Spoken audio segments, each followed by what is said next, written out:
Olá, seja bem-vindo. Nós somos a Shalom Canaã, uma igreja que sonha em transformar a cidade com a missão de levar as pessoas a um relacionamento crescente com Jesus de maneira simples, bíblica e acolhedora. Nós esperamos que essa mensagem chegue e seja edificante em sua vida. Som. Estão me ouvindo? Deixa eu ver.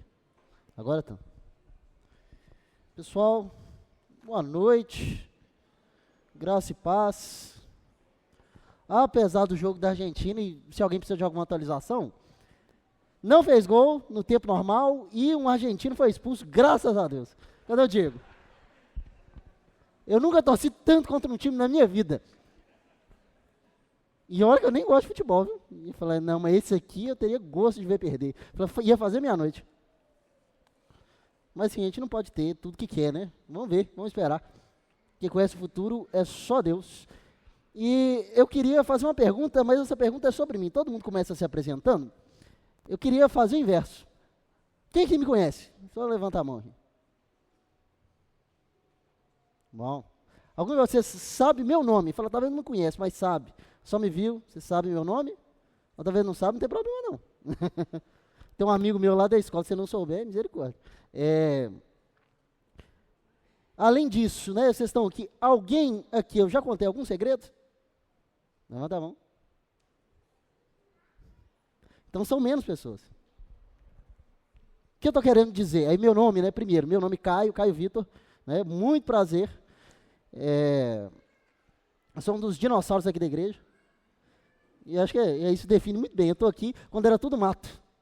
Inclusive eu estava lembrando esses dias que quando o outro templo, a gente estava mexendo nele, e eu carregando ele na moto, tinha acabado de comprar a moto, porque a moto do meu pai tem um sistema de freio muito avançado chamado NBS, No Brake System, não tem freio não. Você freia assim, para lá na casa do chapéu. E eu comprei uma outra moto, a moto tinha freio. O Lenai, na época estava pesadão na minha garupa, e eu, no meio da rotatória, para um caminhão, no meio da rotatória e tinha óleo na pista. A gente estava devagarzinho, mas foi lá embaixo. Foi o tombo mais bobo que eu também da minha vida. Eu tive que fazer fisioterapia. Mas estava vindo para arrumar a igreja. Eu vim, mesmo assim, eu estava mexendo nos negócios, com o joelho machucado. Mas tudo bem, eu estava aqui quando era tudo mato. Mas sobre conhecer, o que eu estou querendo dizer? Vocês podem ver, talvez um ou outro, eu não venho tanto à noite, eu estou aqui quase sempre de manhã, mas as pessoas me veem, talvez saibam o meu nome, ouviam história, mas não me conhecem. Apesar do Diego passar umas fitas aí, só que ele não fala o nome, quem sabe, ele não fala. Né? Eu tenho muita história ruim para contar também, sobre mim. Mas é necessário que a gente conheça, que tenha intimidade, algum nível de conhecimento é impossível sem que você tenha convívio, esteja junto, andando junto, tendo o quê? Relação com essa pessoa. Você não pode conhecer alguém vendo ela uma vez por semana. E o que eu queria conversar, o que a gente vai conversar hoje é sobre conhecer a Deus. Mas, ainda sobre conhecer, eu queria conhecer quem está nos visitando hoje. Você levanta a mão, fazendo um favor. Você é o visitante, primeira, segunda vez. Pessoal, levanta bem alto. Não precisa ficar com vergonha, não. Nós não vamos vender rinodente para oferecer um café. Né? A gente vai dar esse cartãozinho aqui, ó, bem grandão. Isso aqui é para dificuldade você esconder mesmo, fique em paz. Esse cartãozinho, primeiro, que ele fala algumas coisas, né, que seria útil você saber sobre a nossa igreja. Ele indica também um vale café e bombonzinho para você desfrutar com a gente no final. A gente fala que é o melhor café do universo. Não porque o pó é da melhor qualidade, mas porque tem a nossa companhia. Porque assim, cadê o Adilson? Não está aí não, né? Porque haja dinheiro para ficar comprando café.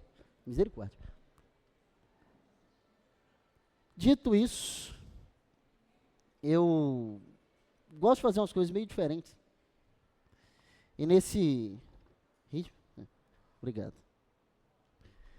Eu queria, antes que a gente começasse de fato a reflexão, antes da leitura do texto bíblico, eu queria te convidar a fazer uma oração silenciosa. Te dar um minutinho. Porque talvez hoje você ainda não tirou um momento a sós com o Senhor, e precisa voltar o pensamento a Deus, descansar, relaxa, respira fundo, volta o pensamento ao Senhor, talvez tenha algo, um pecado que você precisa confessar, um pedido que você precisa fazer a Deus, e eu vou te dar esse momento Fica tranquilo, eu não vou orar, não vou conduzir, vai ser você e Deus.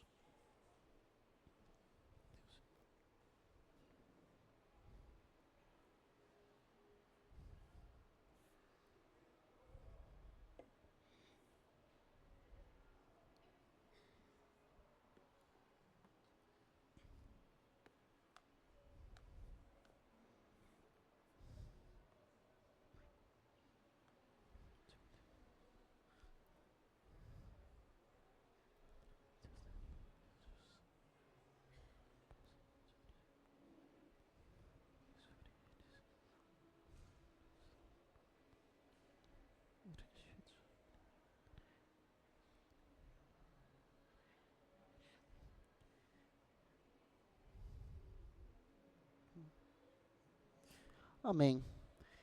Eu queria fazer outro convite que a gente não tem tanto costume de fazer, que é convidar você a abrir no livro do Êxodo, capítulo 3, e ficar de pé para a gente ler. A gente não tem tanto esse hábito, né? Eu não creio necessariamente seja menos reverente ficar sentado, mas para o que eu gostaria de expor essa noite é útil, é simbólico. Eu vou ler no capítulo 3, o verso 4 e 5, e depois do 13 até o 15. Então, o verso 4 diz assim: o Senhor viu que ele se aproximava para observar. Então, do meio da sarça, Deus o chamou e disse: Moisés, Moisés. Eis-me aqui, respondeu ele. Então disse Deus: não se aproxime, tire as sandálias dos pés, pois o lugar onde você está é terra santa. Agora o verso 13. Moisés perguntou: quando eu chegar diante dos israelitas e lhes disser: o Deus dos seus antepassados me enviou a vocês, e eles me perguntarem: qual é o nome dele? O que eu lhes direi? E disse Deus a Moisés: eu sou o que sou, e isto você dirá aos israelitas: eu sou, me enviou a vocês. Disse também Deus a Moisés: diga aos israelitas: o Senhor, o Deus de seus antepassados, o Deus de Abraão, o Deus de Isaque, o Deus de Jacó, enviou-me a vocês. Este é o meu nome para sempre, nome pelo qual serei lembrado de geração em geração. Pelo Senhor, meu Deus, Pai Todo-Poderoso, nós clamamos pela intervenção sobrenatural do Teu Espírito Santo sobre essa igreja, no nome de Jesus, para que o Senhor possa abrir o nosso entendimento, que o Senhor possa, Deus, perfurar o nosso coração com a Tua palavra, e que, acima de tudo, nós possamos Te amar ardentemente, em nome de Jesus. Amém.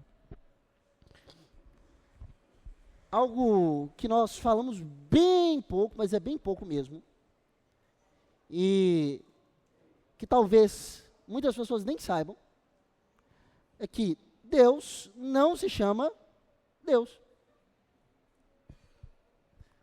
Não é. Inclusive, esse texto aqui, ele está dizendo, Deus tem um nome próprio. A gente vai observar o texto hebraico, tem várias palavras, né, ou vários nomes que referenciam ao nosso Deus. Elohim, El, Elion. A gente vai usar Adonai e uma miríade de outros nomes que às vezes são atribuídos ao Senhor. Porém, há um nome que Deus diz: este é o meu nome, pelo qual eu serei conhecido para sempre. E este nome, né, e vou fazer um parênteses. O idioma hebraico não tem representação de vogal. Tem uma representação posterior, mas a antiga não tem. Então, isso aqui precisa ser válido. O nome de Deus, os judeus tratavam com tanta preciosidade que eles esqueceram da pronúncia. Porque se você não conhece uma palavra, você não consegue pronunciá-la porque não tem vogal. Dito isso, a maioria dos especialistas vai entender que ele tem uma pronúncia determinada. E dito isso ainda, os judeus evitam dizer, toda vez que aparece o Senhor na Bíblia com S maiúsculo, ele está querendo se referenciar a esse nome em específico. E esse nome é Yahvé. Se for ver a representação, vai aparecer YHVH. Yod, Re, Vav, Re, são as letras hebraicas. Mas por que isso é importante? Por que saber um nome? Parece muito aleatório. Será? Tem uma carteira de identidade de Deus, um CPF? Meu irmão estava falando mais cedo ali que a gente está querendo revelar o CPF de Deus. Aí eu não fiz piada daí para frente não, que é perigoso. Mas Deus tem um nome que ele diz, este nome é meu. E muitas vezes negligenciamos. Ou tratamos com leviandade. Esse nome, ou a importância dos nomes do mundo antigo, é muito diferente da de hoje. Hoje, os nomes são escolhidos muito por causa da beleza, porque é bonito. A maioria do significado nem importa tanto. Né? Eu tenho 2 nomes, né? Caio e Vitor. O primeiro, Caio, é porque minha mãe viu um personagem de novela e achou ele bonitão. Né? É profético, né? Acabou que eu estou condizendo. Aí você não concorda, o problema é seu. Brincando. Mas tem um outro nome, porque eu quase empacotei quando eu nasci muito doente, nasci muito prematuro também, e é Vitor, é de vitorioso. Aí tem um significado. Mas na cultura hebraica, nas culturas do mundo antigo, os nomes tinham algo muito mais especial. O nome era quase profético para com os filhos. E se não é uma profecia, ou se não era um voto a favor do seu filho, né, ou uma esperança daquilo que se tornasse, ele dizia acerca da situação que era. Tem um exemplo que a gente encontra no livro de Ruth, no nome do marido de Ruth, Elimeleque. Para nós é horroroso esse nome. Tudo que eu consigo pensar no nome tinha uma graça assim no nome. Porém, o que esse nome significa é, meu Deus é rei. Aí já mudou. Está dizendo o seguinte, meu filho vai ser crente. Vai ser muito crente. E esse é o desejo que ele tinha, o anseio, aquilo que ele esperava, né, aquilo que ele queria gerar no seu filho. Porém, Elimeleque teve 2 filhos, Quilion e Malom, peste e destruição. O que ele estava esperando dos filhos? O que ele queria, né, estava dizendo, ou profetizando sobre a vida deles? Peste e destruição. Então isso havia um peso, de fato eles morrem novos. Mas tem uma outra dimensão dos nomes, é quando a gente vai falar de nomes de divindade. E principalmente no contexto egípcio, que é de onde Moisés está saindo. Porque Moisés não sai de um vácuo, existe toda uma situação de onde ele está ali. E os egípcios acreditavam que se eles soubessem o nome verdadeiro de um Deus, eles teriam poder sobre ele. E nesse contexto, quando este nome verdadeiro, né, revelava no mais profundo quem era aquele Deus, ou quem era aquela pessoa, o traço mais profundo do seu caráter ou do seu ser, é que Deus revela o seu nome a Moisés. E esse nome, né, Yahvé, significa ele é, mas Deus diz um pouco antes, eu sou o que sou. E sobre isso, eu sou o que sou, que é muito legal, é que vocês precisam entender que traduções têm um limite. E as traduções em português são excelentes, viu? Nós falando são maravilhosas. Maravilhosas mesmo. Eu estou tentando aprender alguns outros idiomas, eu me defronto com algumas traduções, eu falei, meu Deus, coisa horrorosa. Porque tem idiomas que lidam melhor com uma coisa ou outra, mas é porque o hebraico é uma língua muito pobre, e eles se comunicam de maneira muito poética, então é normal que o mesmo texto tenha 4, 5 sentidos de propósito, não errado. E é impossível você traduzir 5 sentidos ao mesmo tempo. Os idiomas têm limitações. Dito isso, quando Deus diz, eu sou o que sou, nós temos 4 possibilidades. E que todas elas costumam definir, né, ou nos ajudar a conhecer esse Deus que nós adoramos. A primeira, eu sou o que sou. A segunda, eu sou o que serei. A terceira, eu serei o que eu sou. E a quarta, eu sou o que eu serei. E o que isso quer dizer? Isso quer dizer algo muito importante. Primeiro, quando Deus diz, eu sou o que eu sou, Ele está confirmando a história ou aquele poder que eles viram de Deus dos seus antepassados. Então, sabe aquele Deus que vocês viram agindo? Sabe o Deus de Abraão, Isaac, Jacó, que promete, que faz, que age, os anjos que estão sob o seu poder? Então, sou eu. Sou eu mesmo. Segundo, quando Deus diz, eu serei o que eu serei, Ele está dizendo, ninguém pode determinar o que eu sou. Quem pode me dizer quem eu sou? É você quem eu quiser ser. Então, nada pode definir. Esse Deus que define num tempo onde nós vivemos, onde toda verdade é relativa, eu penso de um jeito, eu penso de outro, o Senhor está dizendo, eu sou absoluto, independente do que você pense. Eu sou o que eu sou. E eu vou ser o que eu quiser ser. E ninguém pode me impedir de ser. Quando ele diz, eu serei o que eu sou, ele diz, eu sou consistente, eu não mudo. E eu sou o que eu serei também. Mas outra coisa que este nome nos indica que eu sou o que eu serei o que eu serei, é Deus é revelado, o caráter de Deus, essa essência do Senhor é revelada no relacionamento. Que por mais que o Senhor seja de fato este Deus que abriu o mar, que lançou praga sobre o Egito, esse Deus se revela a nós diariamente, através da sua palavra, da ação do teu Espírito Santo. Nós precisamos ter uma relação constante com Deus. E quanto mais constante, quanto mais profunda, mais saberemos. Ele também diz da sua revelação progressiva, porque nas Escrituras a gente vai ver a verdade cada vez mais profunda de quem Deus é. Então, entendendo isso, que é dito isso para Moisés, Moisés que era um homem instruído no Egito, aí que nessa altura ele já tinha 80 anos, já tinha arrumado confusão durante boa parte da vida dele, ele vê Deus, agora na sarça, recebe isso, fica com medo, mas vai para o Egito. Mas se nós sabemos que esse Deus se revela de maneira progressiva, que ele tem um nome que é seu, ele tem promessas a cumprir, a gente pensa, em que autoridade ele está fazendo isso? Ou de onde vem a autoridade de Deus para fazer essas coisas? Que poder é esse que ele tem para fazer? E eu queria pedir para projetar aqui Gênesis, capítulo 1, verso 1. Vou ler do 1 ao 3, se você quiser acompanhar na Bíblia, ler aqui. No princípio, Deus criou os céus e a terra. E a terra era sem forma e vazia, e havia trevas sobre as águas profundas. E o Espírito de Deus se movia sobre a face das águas. Verso 3, e disse Deus, haja luz, e houve luz. Quando Deus cria o mundo, inclusive a palavra para criação aqui é bará, bará é uma palavra que é criar a partir do nada, se a gente fosse traduzir.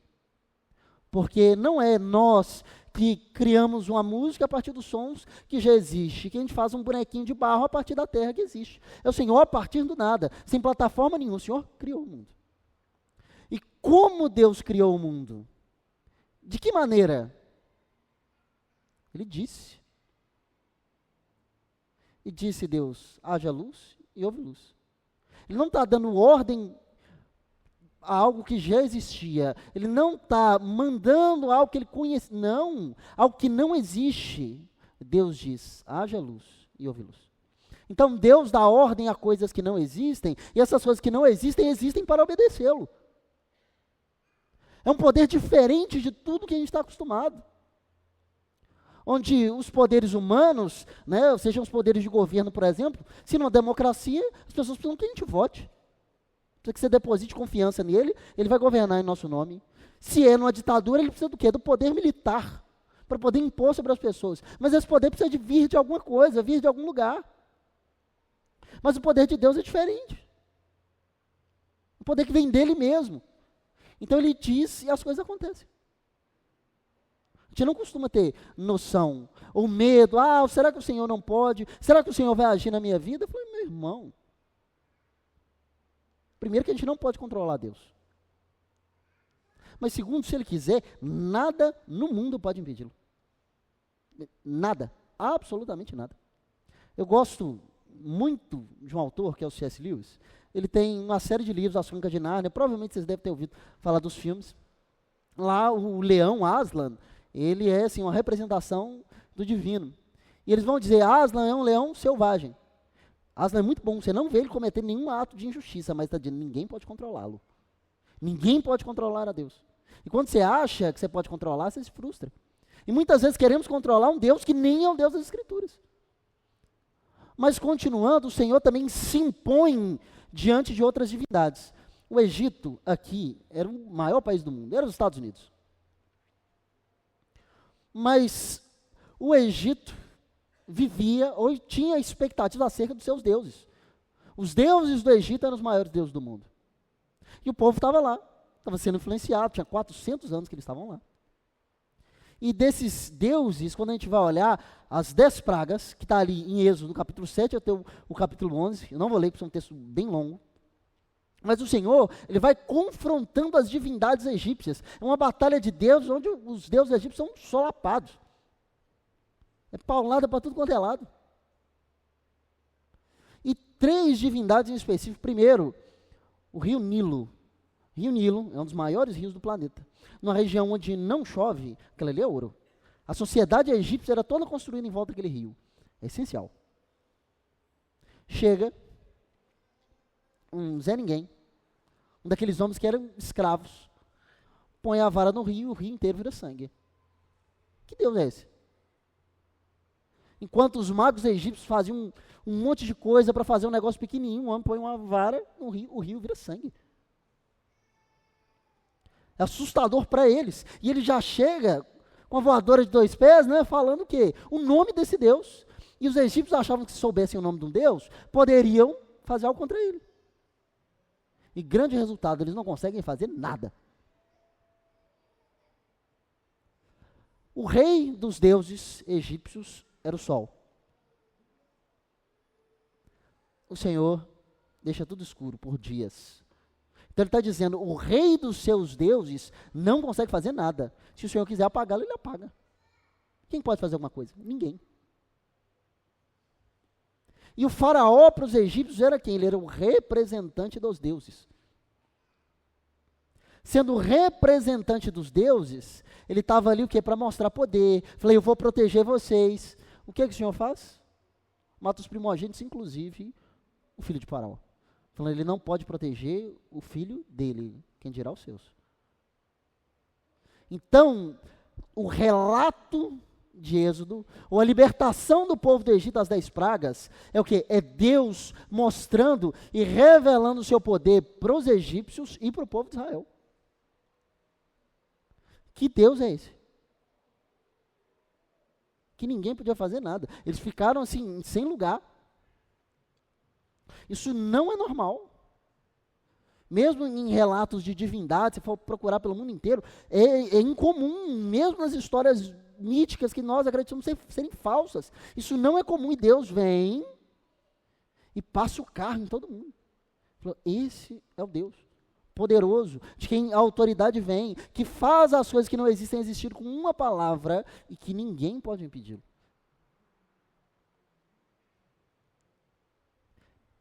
A gente precisa ter noção sempre de quem é o Deus que nós adoramos. Porque parece que muitas vezes nós adoramos um Deus impotente, que nada pode fazer. Não é o caso do nosso Deus. Ele pode fazer tudo, qualquer coisa. Nada, nada, nada, nada. Eu vou sempre enfatizar isso, nada pode impedi-lo. Porém, deixa eu olhar as horas aí. Não é tudo. O relato de Gênesis, que é no qual nós estamos dando ênfase, e eu fazendo isso de propósito, porque a gente vê esse caráter de Deus revelado aqui, que não muda nas Escrituras. Não há um Deus mau no Antigo Testamento e um Deus bonzinho.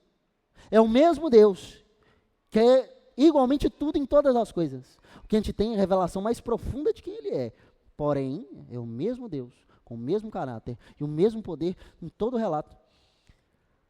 Em Êxodo, no capítulo 34, eu gostaria de ler o verso 6 e 7. Se quiser abrir, senão eu leio.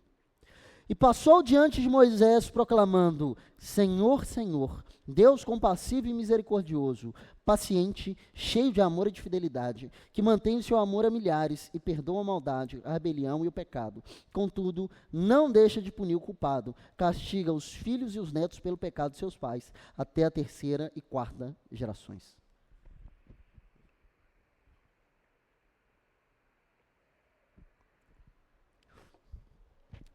Primeiro, né, o Senhor está dizendo aqui, quando ele começa a dizer Senhor, Senhor, o texto diz Yahvé, Yahvé. Ele fala o seu nome. O que estava acontecendo aqui? Moisés, depois de uma mancada gigantesca do povo, porque Moisés subiu para pegar as tábuas da lei, desce, o povo tinha feito um bezerro, esse bezerro não era outro Deus não, viu? Esse bezerro era uma representação de Deus que ele tinha mandado não fazer. Mas ele chega e tem um bezerro e eles estão fazendo algo que a Bíblia traz a alusão, ou traz a ideia que seja um ritual pagão. Moisés, mesmo sendo um homem muito manso, né?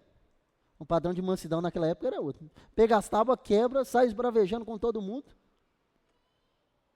E Deus fala com ele, não dá. Eu vou mandar um anjo, eu não vou com vocês mais não. Não vou. E Moisés ora e falou, Senhor, sem o Senhor nós não vamos, então nós vamos ficar. Sem o Senhor eu não dou um passo. Não quero um paliativo, eu quero o Senhor com a gente. Dito isso, o Senhor falou, não, então eu vou. E ele é mais ousado ainda, falou, Senhor, eu queria te ver.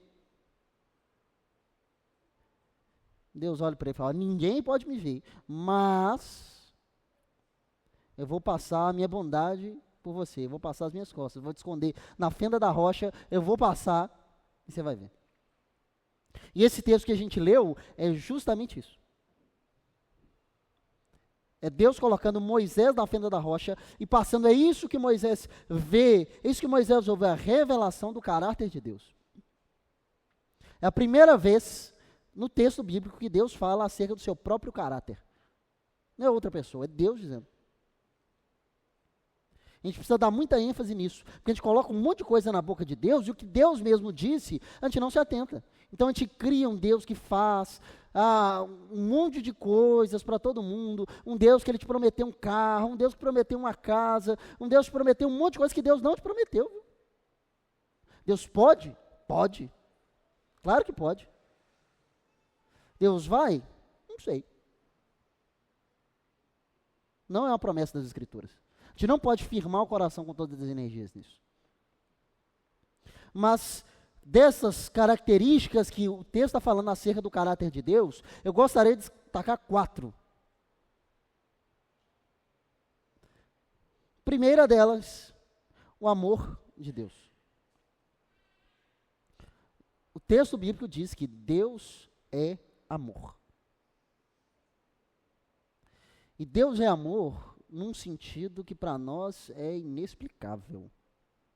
O amor de Deus, ele transpõe todas as barreiras, todo o sentido que a gente dá essa palavra. O amor de uma mãe para com seus filhos não é nada perto do amor de Deus.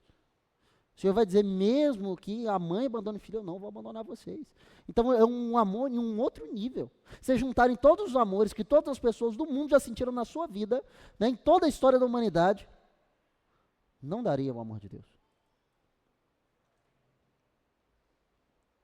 Porém, nós entendemos esse amor de Deus de uma maneira totalmente distorcida, que é um Deus que ele vai sempre passar a mão na nossa cabeça, é um Deus que sempre vai fazer o que a gente quer, e não é esse o tipo de amor que a Bíblia nos diz. Ele é um amor que leva o quê? A Deus ser fiel. Porque Deus estabelece alianças com o povo. Ele estabelece uma aliança com Abraão. Ele vai renovando essa aliança. Com o povo ele vai renovando essa aliança diversas vezes. Essa aliança é para quê? Para a salvação da humanidade. Um amor de Deus revelado em toda a humanidade. Mas o povo, não sei se vocês já repararam, era complicado, viu? Era muito complicado. As palavras que me vêm à cabeça eu não posso nem dizer. Era muito ruim, esse povo. Porque, na medida da bondade de Deus, eles eram ruins. Exemplo pequeno. O pessoal sai, estão andando no deserto, ganharam a liberdade. Eles trabalhavam para os outros. Estavam reclamando da cebola do Egito. Agora você imagina, você foi liberto da escravidão, você está andando no deserto, que saudade da cebola. Misericórdia, viu? Pelas cebolas, tudo era motivo de reclamação. Eles falaram, a gente não tem carne para comer. Deus manda um monte de codornizes, que eram carne assim, de primeira, naquele tempo talvez seja picanha, é como se Deus estivesse mandando um monte de picanha voando aqui, agora come, vai comer até sair pelo nariz. E nunca estava bom. Nunca, mas nunca. E isso aqui ainda é pouco, porque normalmente o Senhor mandava, falando, não é para casar com mulher estrangeira. Está lá os homens casados com um monte de mulher estrangeira. Não é para adorar outros deuses. Olha, Moisés olha para o lado, o pessoal já está com um ídolo lá dentro.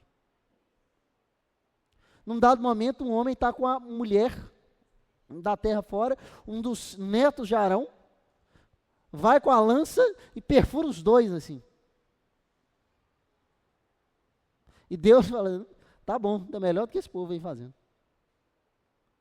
A grande questão é que Deus é fiel, então o povo ele vai desobedecendo um monte de vezes. Tanto nós vemos a destruição do reino do norte, lá no futuro, pela Síria. Você vê o povo sendo dominado pela Babilônia. Porém, Deus não os abandonou, apesar de eles terem abandonado a Deus. Então Deus permanece sendo fiel, mesmo quando nós quebramos as alianças. Então esse amor de Deus leva-o a fazer aliança conosco. Leva Deus a buscar esse bem da humanidade. É um Deus que trabalha amorosamente e fervorosamente pelo bem e cuidado. Dito isso, o Senhor é misericordioso. E aqui parece estranho para nós, porque o texto fala um Deus que ama milhares, mas pune a terceira e a quarta geração. Nossa, que estranho. Porém, isso é um elemento presente na poesia do povo hebreu. Quando você dizia algo, e para não ficar aquele som esquisito, eles diziam tudo no final. Então ele está dizendo o quê? É aquele que ama 1000 gerações e pune 3. Ele está querendo dizer o quê? A misericórdia de Deus é desproporcional. Então, às vezes, você vê Deus agindo, você vê Deus punindo, pesando a mão, mas a medida da misericórdia que ele já derramou ali é imensuravelmente maior. Parece que não, mas o povo na terra, que os israelitas vão lá e passam a faca em geral, parece estranho para nós, parece sanguinário. Esse povo não merecia, mas a gente olha para o relato de Gênesis, Deus dizendo com Abraão, eu não posso ir contra esse povo agora. A medida da minha ira ainda não se encheu. Eu não vou cometer essa injustiça contra ele. Quando se encher.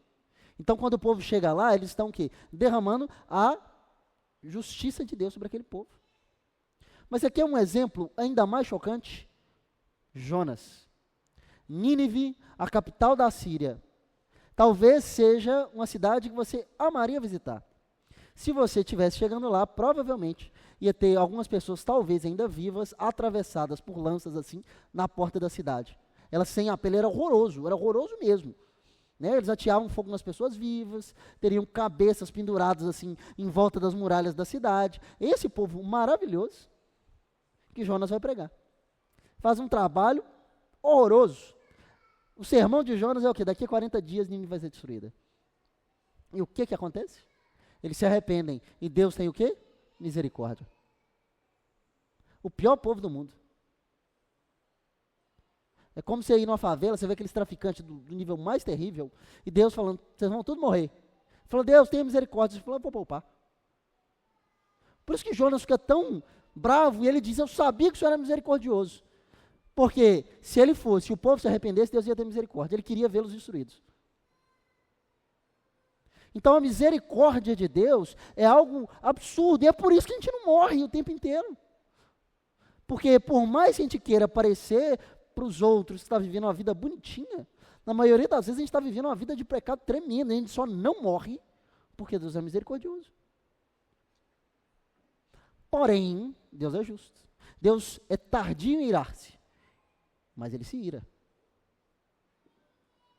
Chega um momento que a misericórdia do Senhor é interrompida. A medida da ira chega. Nínive, Deus teve misericórdia, mas as gerações não mudaram. O que aconteceu? Cerca de 150 anos depois, ali no relato do profeta Naum, o profeta profetiza, né, que eles seriam destruídos, vem a Babilônia e passa o carro em cima deles. Não sobra nada. Então o Senhor exerceu a justiça sobre eles. Então o Senhor é justo, ele não age com injustiça, mas a ira do Senhor chega. E o Senhor vai agindo por meio da história, levantando reis, esses reis ficam, bagunçam tudo, o Senhor tira, a ira vai chegando. E essa mesma ira vai se manifestando no decorrer de toda a Escritura. Muitas vezes, essa ira de Deus vem sobre grupos menores, sobre pessoas, quando eles cometem pecados extremamente abomináveis. Não se arrependem, e o Senhor vem com a ira sobre eles, como Sodoma e Gomorra. O pessoal não quer. Chegam os anjos de Deus lá, o pessoal quer fazer o quê? Ter relação com os anjos. Eles querem molestar os anjos. Que coisa horrorosa. Eu falei, isso aqui não deu. E vem o fogo do Senhor sobre eles. Mas essas coisas não acontecem levianamente. O Senhor se ira, mas demora. O Senhor é longânimo, é tardio em irar-se. Mas nós precisamos ter noção que nós servimos um Deus que se ira. Mas se ele não destruiu, porque essa é uma das formas da ira de Deus, existe uma forma talvez pior do que a destruição, que é deixar você viver como gostaria. É a pior punição. O livro de Romanos, ele vai afirmar o seguinte: o Senhor os entregou aos seus próprios pecados, aos seus próprios desejos. O texto trata aquilo ali como uma punição. Fazer o que você quiser, ou o Senhor deixar, você não receber uma correção nem dos irmãos, nem da palavra do Senhor, nem há uma correção sobrenatural, é uma punição de Deus, é a ira de Deus sendo derramada na sua vida. Ah, você está vivendo uma vida, está pecando maravilhosamente, não está acontecendo nada. Bem-vindo à ira de Deus. Isso é morte. A gente tem a noção de que a ira é só quando vem fogo, só quando vem espada. Não, muitas vezes a ira de Deus é simplesmente deixar você fazer coisas que até o diabo duvida.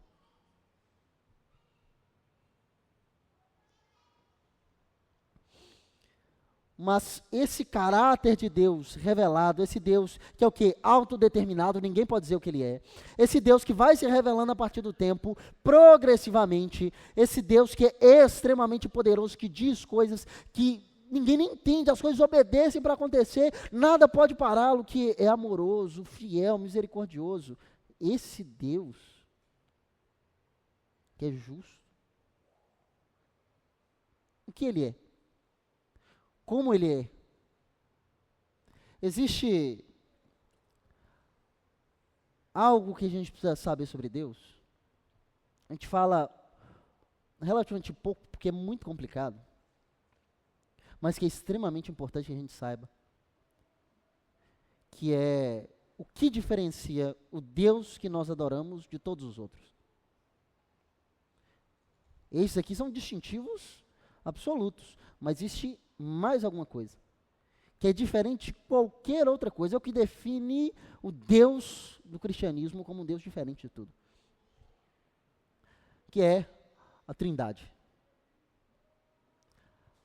O único registro conhecido de um Deus, que é um Deus, mas é 3 pessoas. É muito difícil pensar, porque Deus é o Pai, Filho e Espírito Santo, que existem de eternidade a eternidade, não se manifestando, mas sendo de eternidade a eternidade. O Pai não é o Filho não é o Pai, o Espírito não é Filho e também não é o Pai, mas todos são o mesmo Deus.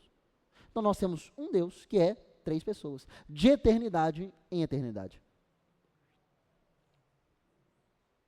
Por isso, Deus é completo em si. Quando você vê, Deus não faz o mundo porque ele estava carente, ele precisava de atenção, ou as relações para que, não, agora eu estou sozinho. Não, Deus é completo.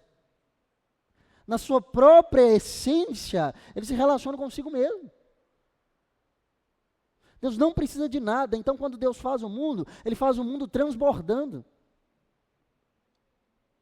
Isso é difícil de entender, tem uma outra explicação do Lewis. Isso aqui não dá conta, é só um exemplo para a gente entender melhor. Imagina um desenho. Tem homens de palitinho no desenho. Esses homens de palitinho não conseguem imaginar como é viver num mundo que tem profundidade. Para eles só existe largura e altura. Não consegue ir para frente, ele vai para um lado, para o outro e pula. Para frente ele não vai. Então, quem vive não consegue imaginar esse mundo. Da mesma maneira, Deus existe, Deus é em outra dimensão de existência. Então, por isso a gente não vai compreender. Mas o texto afirma. E eu queria pedir para projetar, fazendo um favor, João 8:58.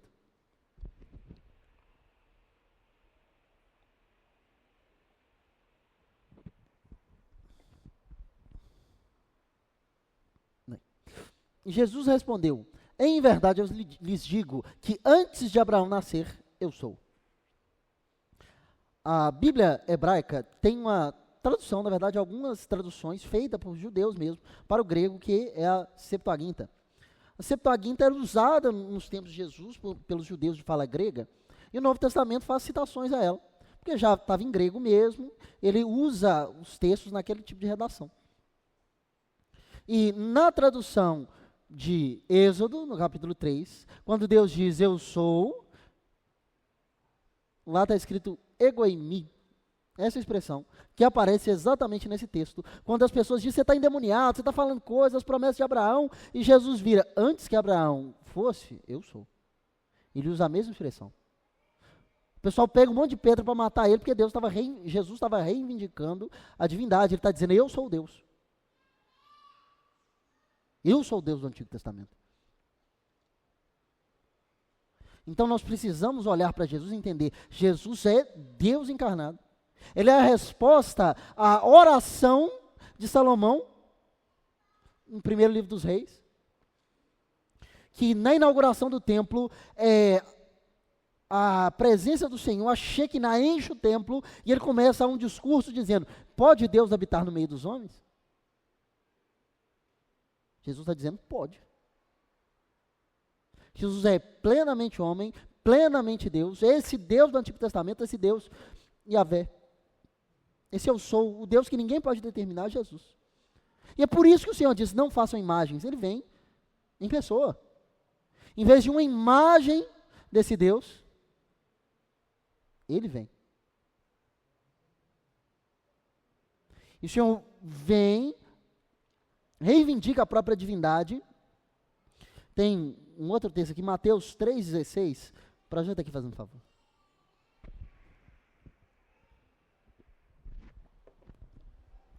Assim que Jesus foi batizado, saiu da água. Naquele momento, os céus se abriram e ele viu o Espírito de Deus descendo como uma pomba e pousando sobre ele. O próximo. Então, uma voz dos céus disse, este é o meu Filho amado, em quem eu tenho prazer. É um relato assombroso de Deus aparecendo enquanto as três pessoas da Trindade no mesmo momento. Então, o Espírito Santo, plenamente Deus, o Filho, plenamente Deus, o Pai, plenamente Deus, juntos, o mesmo Deus. E neste momento, as pessoas ouvindo ou cercando a reivindicação da divindade de Jesus, então sabemos que Jesus é Deus, que o Pai é Deus, estamos certos disso, porque ele reivindica, Jesus dá um monte de mandamentos. Fala, eles dizem, eu porém vos digo, ele diz outras coisas, ele contraria para nós, talvez seja tranquilo, porque Jesus está citando as Escrituras, mas os judeus eles tinham os outros livros, que era a tradição, esses livros que para eles tinham um peso enorme, eles consideravam aquilo a lei, e Jesus está contrariando, ele está falando, não, isso aí é mentira. Então Jesus, ele acaba com todo um sistema religioso, reivindicando a própria divindade. Falando, eu sou Deus. E, por favor, Jesus. João 14, não, João, Jesus, agora eu me embananei aqui. João 14, 11, pode colocar.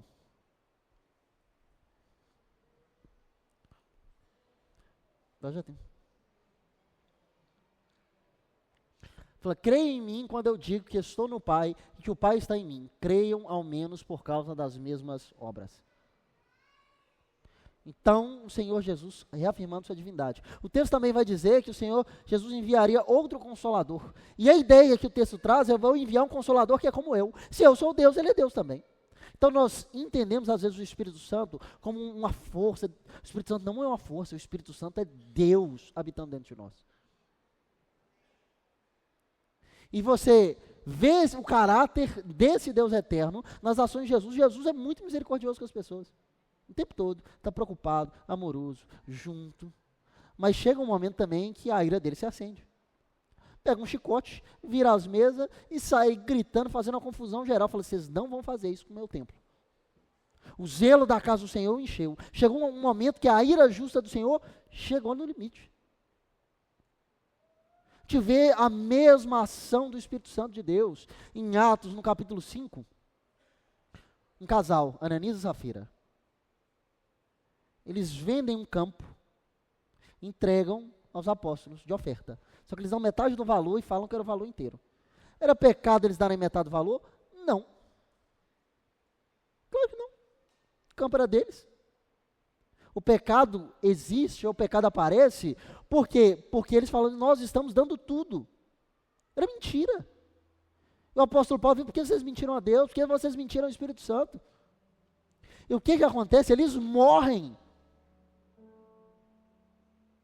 Então nós vemos a ação consistente de Deus, que é amoroso, que Ele é fiel, que Ele é misericordioso, mas a ira dele se enche em algum momento, tanto na pessoa do Pai, do Filho e do Espírito Santo.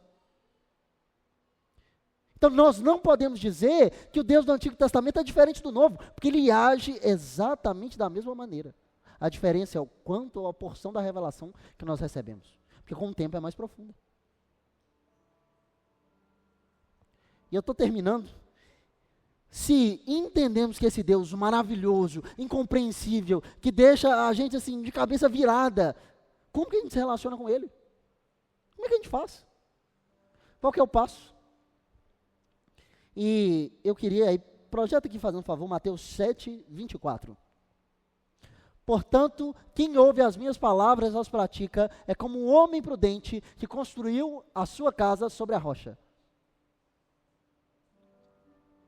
Então Jesus está dizendo, quem ouve as minhas palavras, quem entende, quem tem informação. Então a primeira coisa para que a gente se relacione com Deus é conhecer, principalmente, a sua palavra. Existe um nível que você precisa ler as Escrituras, meu irmão. Falar, eu não sei ler. Você não sabe ler. Eu leio para você. Tem um irmão que pode te ajudar, que pode ler, mas você precisa conhecer. Você leu e não entendeu. Você pode me mandar uma mensagem, eu posso demorar a responder, mas eu respondo todo mundo. Manda mensagem para os pastores da igreja, para outros irmãos sábios da igreja. Eles podem te ajudar, mas a gente não pode fugir de entender, fugir da informação que o Senhor nos dá, fugir da palavra de Deus. Não dá para seguir, se aprofundar sem querer conhecer. Se nós não tivéssemos meios, se vivêssemos num lugar perseguido onde não tem a Bíblia, que diga-se de passagem, as pessoas morrem para tê-la, seria outra situação. Mas a gente tem acesso a 5 versões de Bíblia no celular, aplicativo de graça e não lê. Eu não estou falando que você vai compreender tudo. Eu não estou dizendo que você precisa ser um doutor em teologia, todo mundo entender de cabo a rabo. Não é isso, mas nós precisamos viver essas informações. Precisa ver, conhecer, ter acesso. É impossível prosseguir sem isso. Mas talvez mais importante do que obter informação, está em projeto fazendo um favor, João 15, o verso 14. Vocês são os meus amigos se fizerem o que eu ordeno. Então, se é importante entender, receber informação, saber que ordens Deus tem, é mais importante ainda obedecer. Ainda agora, não adianta você ter muita informação, conhecimento, você saber a Bíblia nas línguas originais, hebraico, aramaico, grego, conhecer a Bíblia em inglês, francês, espanhol, de trás para frente, de frente para trás, saber recitar ela inteira e não obedecer. Eu já vi pessoas e conheci algumas que sabiam muito da Bíblia e não viviam nada. Não adianta nada. Na verdade, você está acumulando brasas sobre a sua cabeça. A gente precisa praticar. Paulo, falando na carta aos Tessalonicenses, elogia eles enormemente. É a cidade que Paulo passou menos tempo. Passou 6 meses lá, as pessoas receberam pouca informação, mas tudo que ele ensinou eles praticavam. Ao ponto de dizer, eu não preciso me apresentar quando eu estou passando nas cidades próximas às suas. Por causa do testemunho de vocês, eles sabem quem eu sou. Eles sabem da ação que o Senhor promoveu no meio de vocês.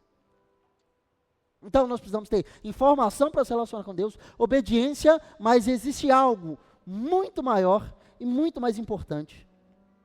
E esses textos são para terminar mesmo. Salmo 1, do verso 1 ao 3. É bem-aventurado aquele que não anda segundo o conselho dos ímpios, não se detém no caminho dos pecadores, nem se assenta na companhia dos zombadores. Ao contrário, a sua satisfação está na lei do Senhor, e na sua lei medita de dia e de noite. Ele é como árvore plantada junto a ribeiros, dá fruto no tempo certo, e as suas folhas não murcham. Tudo que ele faz prospera. E agora Efésios 5,18, fazendo um favor.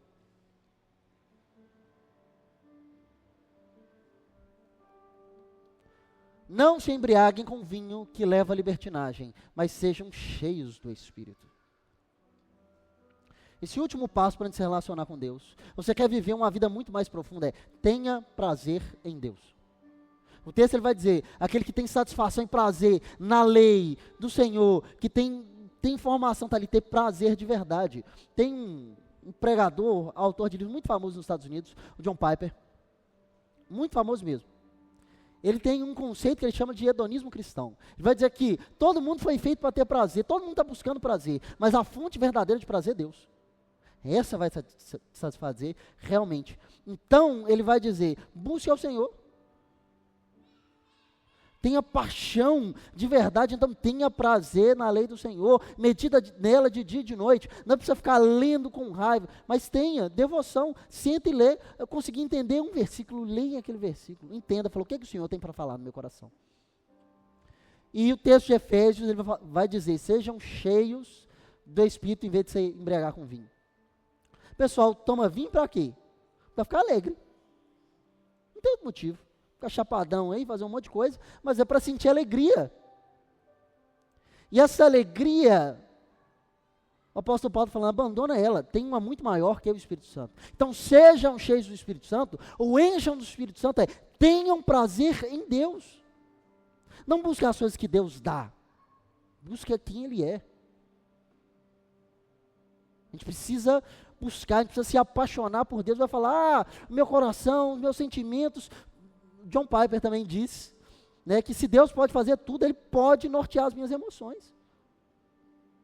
Nós precisamos estar apaixonados pelo Senhor, esse Deus que a gente precisa amar, esse Deus que nada pode determinar quem Ele é, esse Deus assim que é selvagem, poderoso, incontrolável, que Ele faz e as coisas acontecem, esse Deus que é amoroso, fiel, misericordioso, justo, que subsiste eternamente em três pessoas. Esse Deus, o que Ele quer de nós é que nós o amemos profundamente. Esse é o amor, essa admiração ao Senhor. E eu queria finalizar lendo um poema do único crente na Academia Brasileira de Letras, Carlos Nejar. É um lugar meio inóspito ao Evangelho, e ele chegou lá. Mas esse é muito oportuno. Quem pode separar-me de teu amor calado? Como cravo no caule, vermelho é a voz, o cravo. E da morte eu apago o que não tem rosto. Morta a morte, onde cabe o nosso amor? Está posto meu braço no teu ombro de moças labaredas. Amado, separar-me de ti não posso. Tudo que tenho é estar no poço do coração mais fundo. E tudo que eu conceda é pelo amor que apuro. Se nós amamos a Deus, nada é sacrifício. O Senhor não nos pede uma vida de abnegação para nada, Ele está nos oferecendo algo muito melhor que é Ele. Um prazer que a gente jamais pode imaginar, que nada nesse mundo, sucesso, família, pode trazer. Um amor que está só nele. E o que diferencia, talvez, aquele crente que vive uma vida profunda, daquele que é meia boca, domingueiro, daquele que não tem uma relação com Deus, é falar, eu estou disposto a amar o Senhor. Eu quero amar a Deus, eu quero parecer para os outros. Então, eu gostaria de orar para poder encerrar. Senhor meu Deus, Pai Todo-Poderoso, nós clamamos ao Senhor, nos ensina a Te amar verdadeiramente, Deus.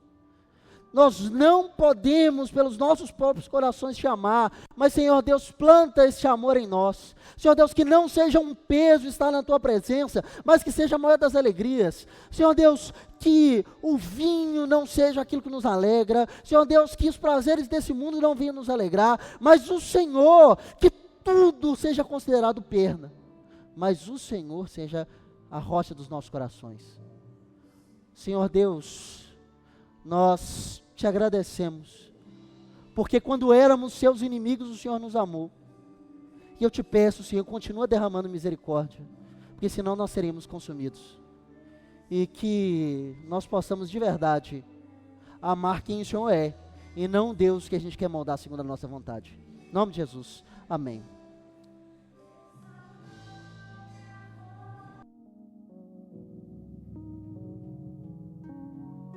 Obrigado por nos ouvir. A Shalom Canaã é uma igreja em células localizada na cidade de Ipatinga, em Minas Gerais. Um lugar de transformação contagiante. Cremos que tudo vem da palavra e ela nos conecta com Deus, com o próximo e com a nossa cidade. Para nos conhecer melhor e manter contato, acesse o nosso Instagram, @ShalomCanaã.